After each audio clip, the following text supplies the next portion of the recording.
So I chose to talk today on the YouTube demonetization of videos, and it's more commonly known as the adpocalypse. And so I'll talk a little bit about that in just a second. But first, I kind of wanted to begin with how big YouTube is. I'm pretty sure everyone in this room uses YouTube at least more than an hour a day, if not more. So it's a huge media consumption tool, which is super important.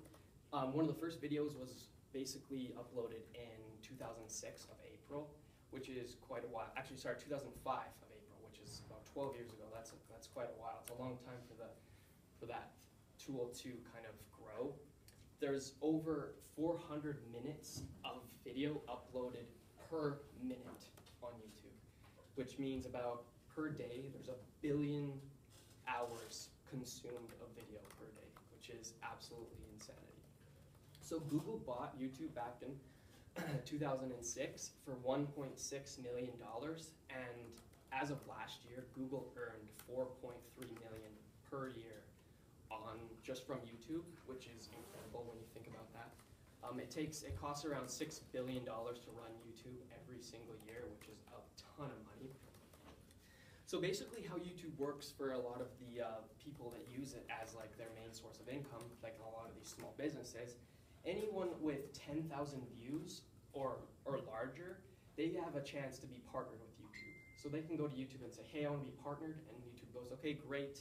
We're going to start putting ads on your YouTube content. So before videos, during videos, you always see these ads.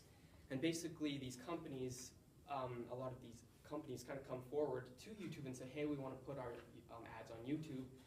So they basically pay a fee in order to get their ads shown, and then basically the higher the views, the more money that person makes, and the more their advertisers profit from it. Basically, it's kind of a circle in it, and it was working good so far because basically what YouTube was doing was they were using a lot of machine filters to kind of target consumers using demographics, geographics, time of day, and just like points of interest. And these were the certain things that they targeted.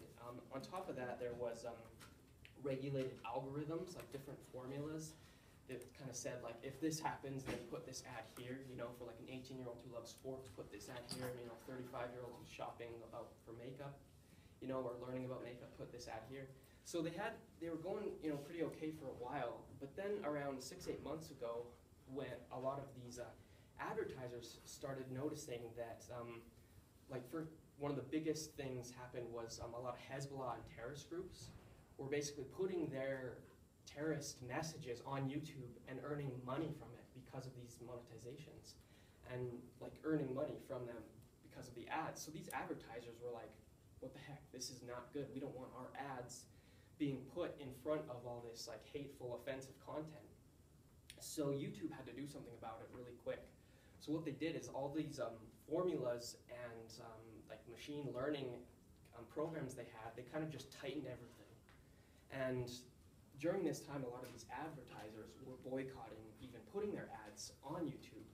Some of these companies range from Walmart to GM Motors, McDonald's, PepsiCo, and there's like a bunch more, but that's only a few of them. And so basically what happened is once they put a restriction on all these formulas, a lot of YouTube content creators started losing a ton of money.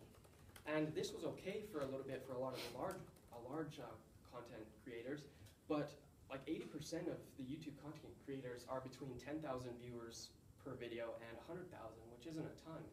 So it affected mostly these people, which caused a lot of them to go to different platforms like Facebook and Twitch to earn money. And so the reason I wanted to talk about this is because, I asked myself, like, why should I care about this?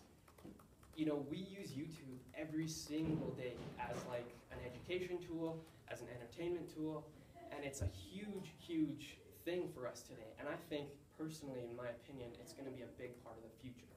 And right now, this is still going on.